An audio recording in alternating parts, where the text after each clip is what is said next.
Jésus, ma seule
au-dessus de tout.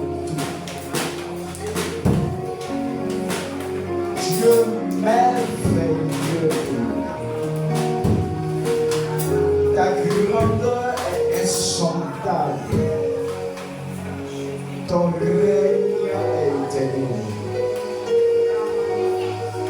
Tu peux tout faire. Tu peux tout accomplir. Jamais ton nom sera oublié. Nous invoquerons le prochain. Nous ferons mention de toi dans nos propos. Nous ferons mention de toi dans toutes nos vies. Merci Seigneur ce matin pour ta présence. Tu es si grand que tu mérites l'adoration sans cesse. Tu mérites la louange sans cesse. La terre se prosternera devant ta gloire, devant ta puissance, devant ton regard qui lui a donné l'existence. Nous reconnaissons, Seigneur, ce que tu as pour nous. Nous te bénissons, nous te disons. À toi l'élévation. À toi la vérité.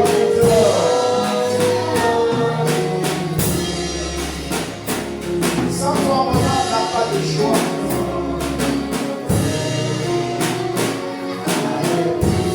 Ma vie n'a aucune importance. Sans toi, je n'ai aucun salut. Je n'ai aucune valeur.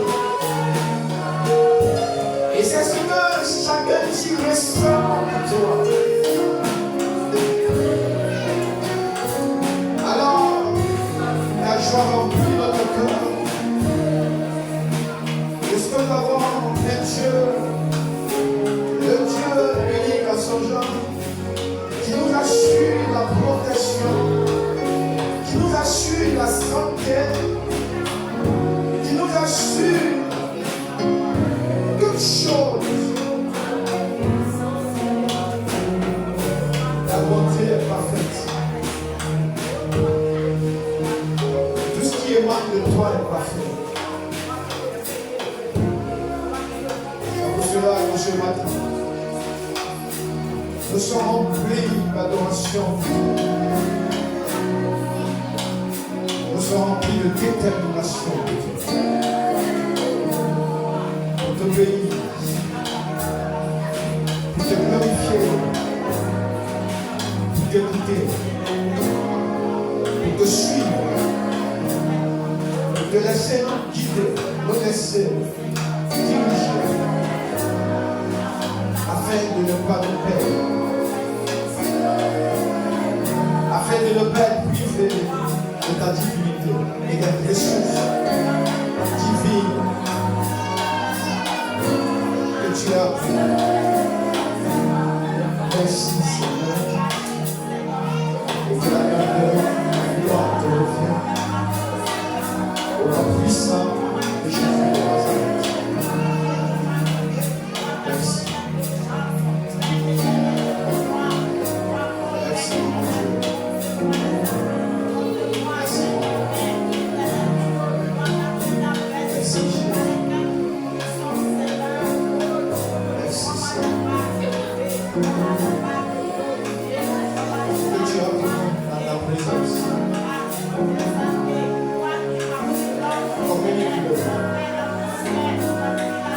Nous sommes venus apprendre de toi. Nous sommes venus recevoir de toi. Nous sommes venus te connaître. Nous sommes venus t'admirer. Nous sommes venus t'observer. écouter. Prends nos cœurs.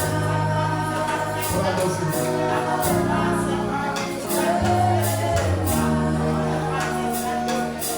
Il n'acceptera jamais l'adoration d'un cœur qui n'est pas. Il n'acceptera jamais l'adoration qui vient seulement du bout des lèvres.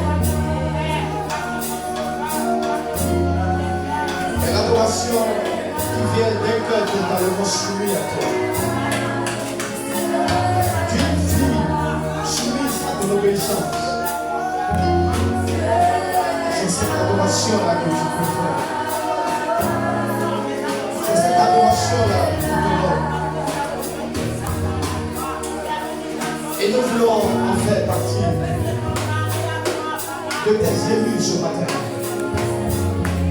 Et nous voulons en faire partie de tes véritables adorateurs ce matin. Nous voulons en faire partie. Alors nous te levons. Alors nous te levons. Alors nous reçons maintenant ta puissance dans ton nom. Nous te donnons la gloire et te bénissons.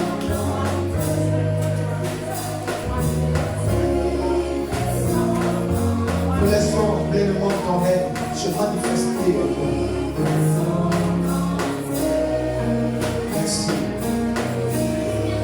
Au nom précieux de Jésus de Nazareth, notre Dieu à qui appartient la gloire, à qui appartient le règne. La terre reconnaît que tu es saint, créateur. Le ciel reconnaît que tu es son créateur. Et nous aussi, nous te manifestons notre reconnaissance chez nous.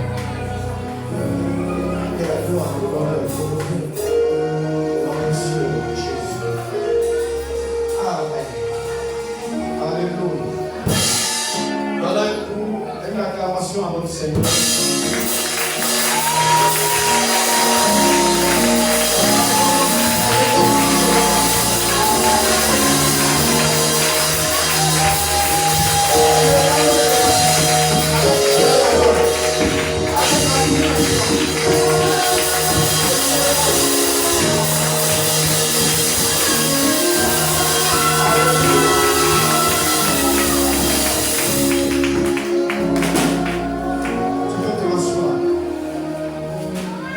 Merci Seigneur, au nom de Jésus. Merci de Dieu. Que Dieu vous bénisse. Alléluia. Merci beaucoup, Seigneur, pour la soeur. Alléluia. Ce matin, je vous salue tous. Soyez bénis. Soyez bénis. Alléluia.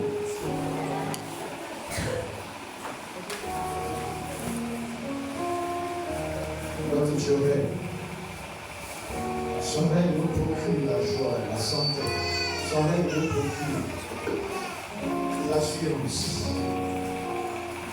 de notre victoire. L'assurance de la bénédiction. Alléluia.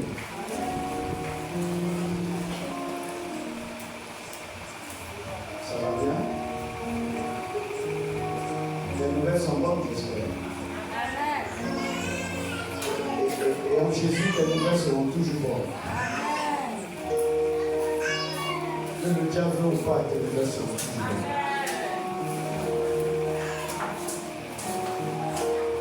Alléluia.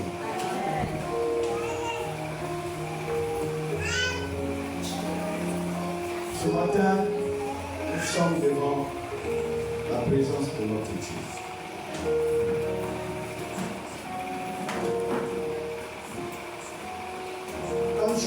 Quand tu viens dans une église, la chose la plus importante pour toi, c'est la présence de Dieu. La chose la plus précieuse pour toi, c'est la communion que tu as avec lui.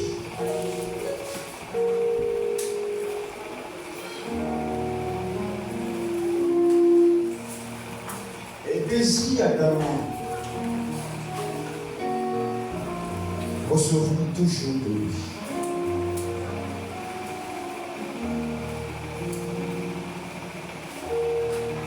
Sois toujours assoiffé de recevoir quelque chose de lui. Sois toujours faim. Sois toujours affamé de recevoir quelque chose de lui. Sois toujours poussé à le reconnaître, à le connaître davantage. Parce que Dieu est infini. On ne pourra jamais finir de le connaître.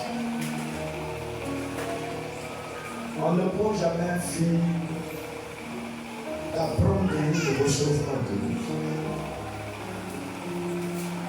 C'est par exemple de nos foi, de nos désirs ardents vis-à-vis de ce Dieu.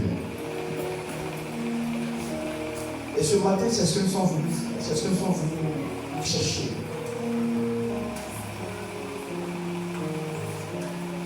C'est ce que nous sommes venus expérimenter. Et chaque instant, et chaque jour, et chaque moment, nous avons besoin de lui. Que tu as besoin de lui, que j'ai besoin de lui. Cela te stimule.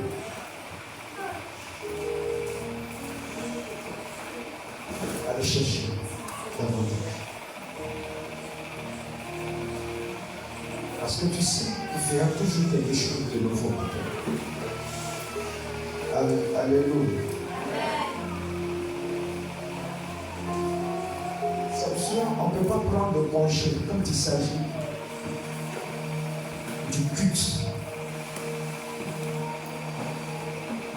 C'est pour cela qu'on ne peut pas se permettre de nous reposer quand il s'agit du culte.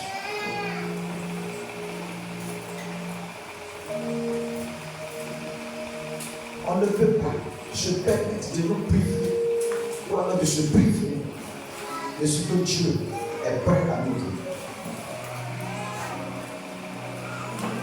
Sois toujours dans cette posture de recevoir de Dieu.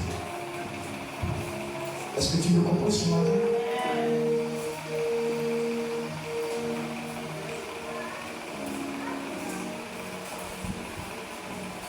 Pour tes activités, c'est vrai que tu peux prendre congé. Tes activités séculaires. Pour ton travail séculier.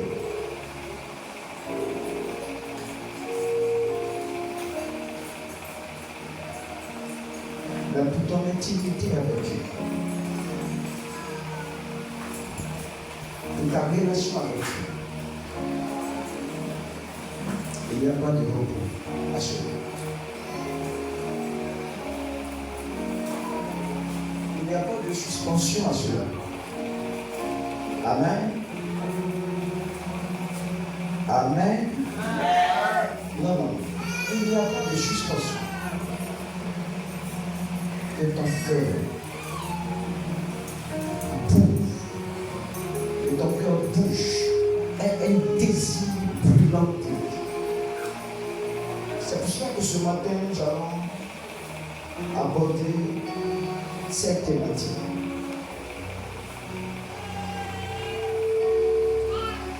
Il y a toujours quelque chose à nous communiquer. Nous étions là, culte après culte. Mais comme je le dis, on ne dit pas non, je me repose, je ne fais pas culte, mais je me repose, je ne cherche pas Dieu, il faut d'abord le chercher. Ce matin, nous allons parler du manteau du jeûne et de la prière. Alors tu peux prendre le manteau du jeûne et de la prière. On avait déjà posté l'affiche sur la plateforme, sur le Face. C'est tellement que tu as déjà pris connaissance du Père. N'est-ce pas? Qui avait déjà reçu ces connaissances? Tu as regardé ce qu'il fait au Père.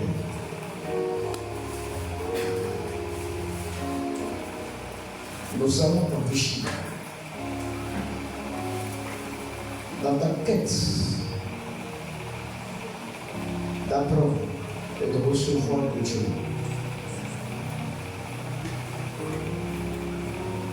Le manteau du jeûne et de la prière. Le manteau, c'est vrai, le dictionnaire de cette définition, c'est un vêtement assez spécial. Un vêtement qui couvre depuis l'épaule jusqu'aux pieds. C'est un vêtement très spécial, souvent c'est contre les tempéries,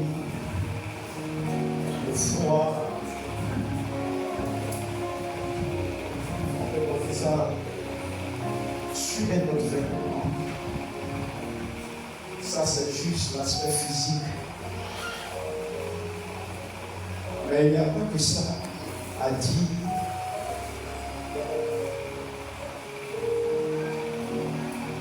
Se référant à l'autel, nous devons comprendre qu'il y a une autre définition du manteau. Alléluia.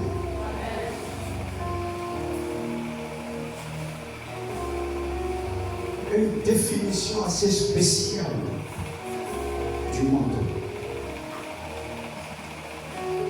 C'est pour cela que lorsqu'on vous parle du prophète Samuel,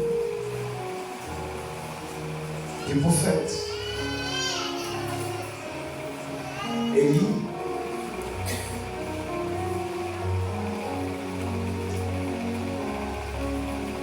et même d'Élisée,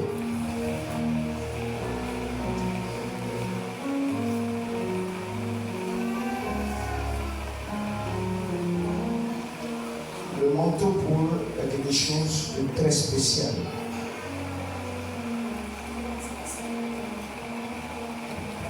Le manteau pour eux est quelque chose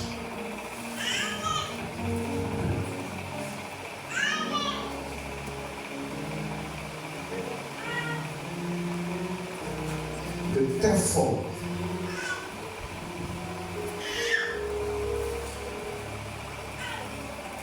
De très fort.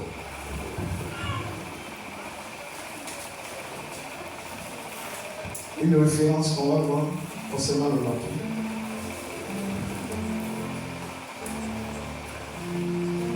Tu vas prendre.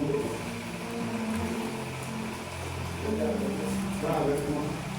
Devant.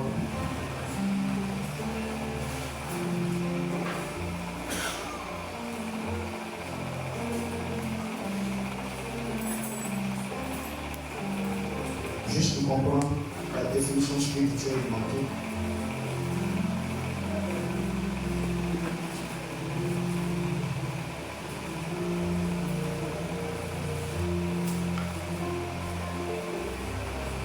Gloire à Dieu.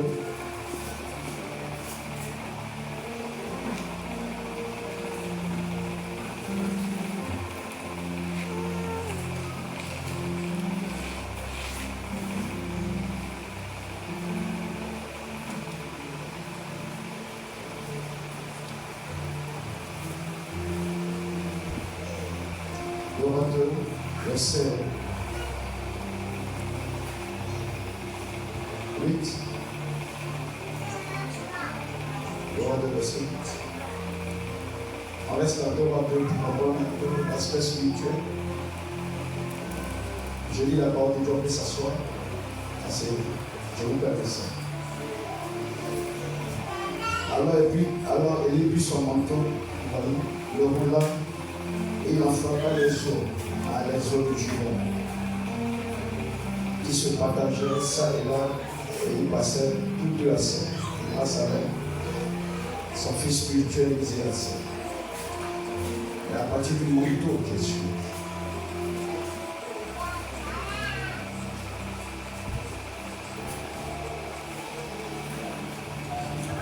On progresse.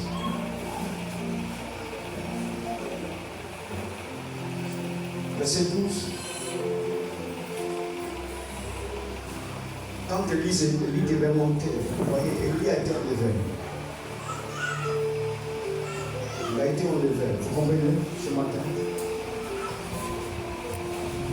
Alors je vous dis, Élisée regarda dit à mon père, char d'Israël et sa cavalerie. Et il ne vit plus, saisissant alors ses vêtements, il les déchira en deux morceaux.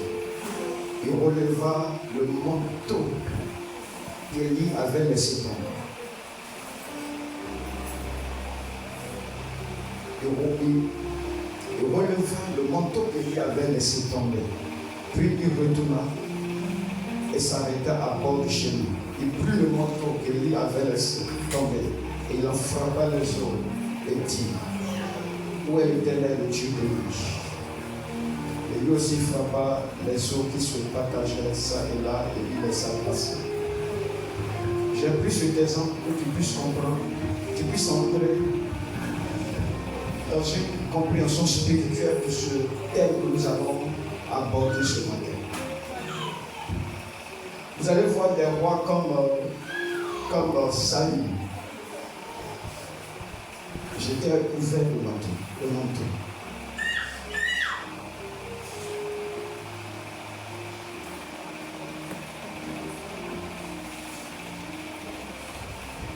Un Samuel. Non, plutôt 1 roi 19, verset 19. Tu peux vérifier ça. Hein? 1 roi 19. On va voir rapidement. J'espère que le temps nous le permet. 1 roi 19.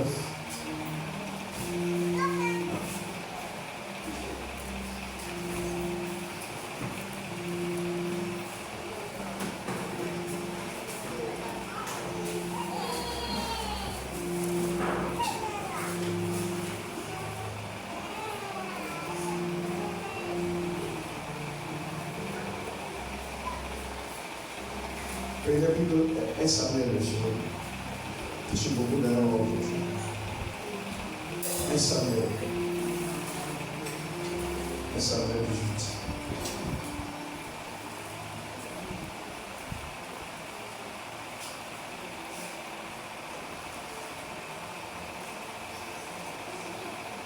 Un Samuel 18.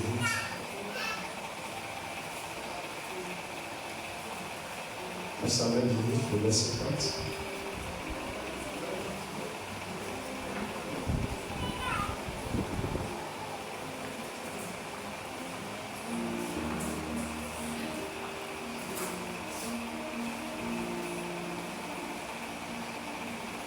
Vous avez vu ça? Ou la question du manteau?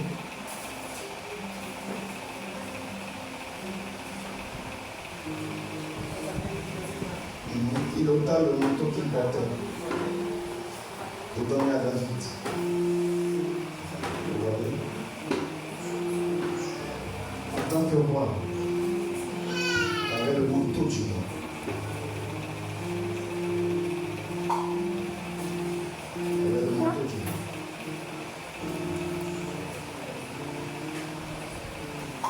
Un Samuel 15, on a vu ça? Un Samuel 15, verset 25 et 27. Ouais, c'est verset 27. Juste les passages qui font allusion au manteau. Je ne veux pas que le thème soit assez compliqué pour toi.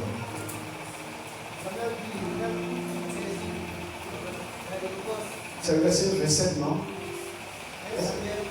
Oui. Oui, on continue à voir des choses.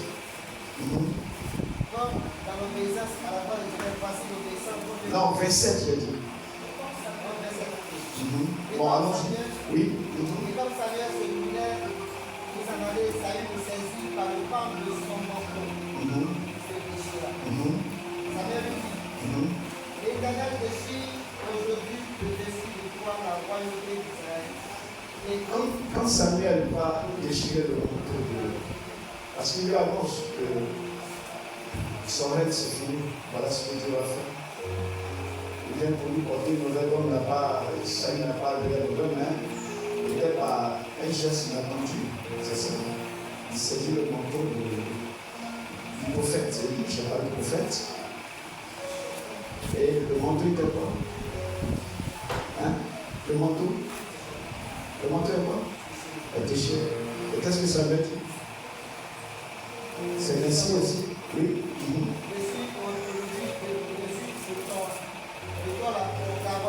La royauté. Donc ça veut dire que dans ce manteau, vous savez, il y avait beaucoup de sens. Il y avait beaucoup de sens. Pour la spiritualité, cela a un sens. Le manteau du jeûne et de la prière. Notre test de base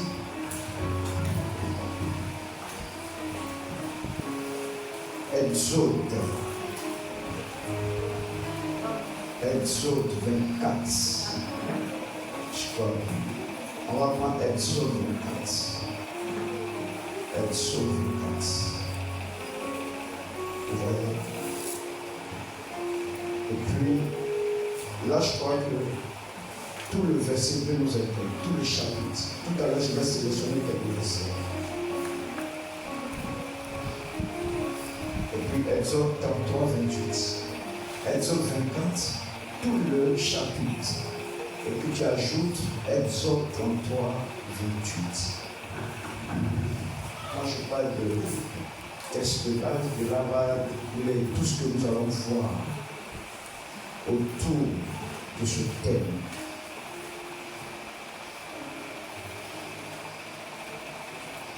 Dieu confie une mission si grande à son serviteur appelé Moïse. En tant que prophète, il avait une lourde responsabilité, une lourde charge. Et quand Dieu lui demande d'aller jusqu'à la montagne, le mont Sinaï,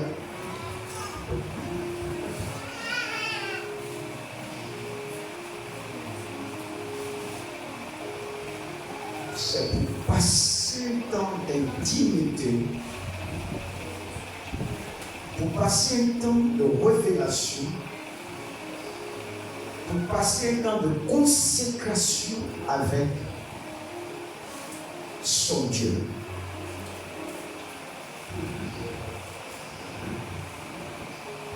Vu la charge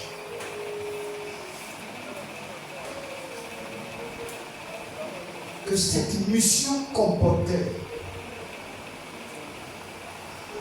vu le mandat que Dieu a accordé à Moïse, il devait faire quelque chose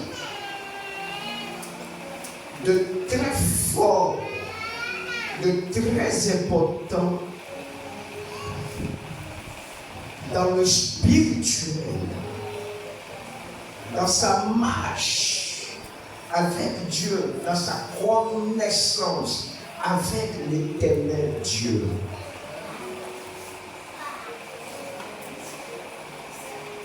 Moïse va quitter sa maison. Moïse va quitter ses activités pour aller s'établir quelque part sous l'instruction de son Dieu.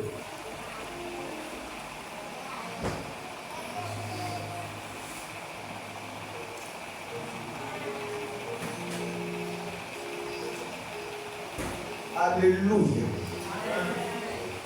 Et dans ce lieu-là, il y reste, ou alors il y passe. Le dernier verset, le verset 18. Je dis, lisez tout le reste à la maison, le chapitre 24. Mais le verset 18, on dit quoi? Moïse entra au milieu de la nuée et il monta sur la montagne. Moïse demeura sur la montagne 40 jours et 40 nuits. Ce qui va se répéter plus tard dans Exode, le chapitre 33, le verset 28.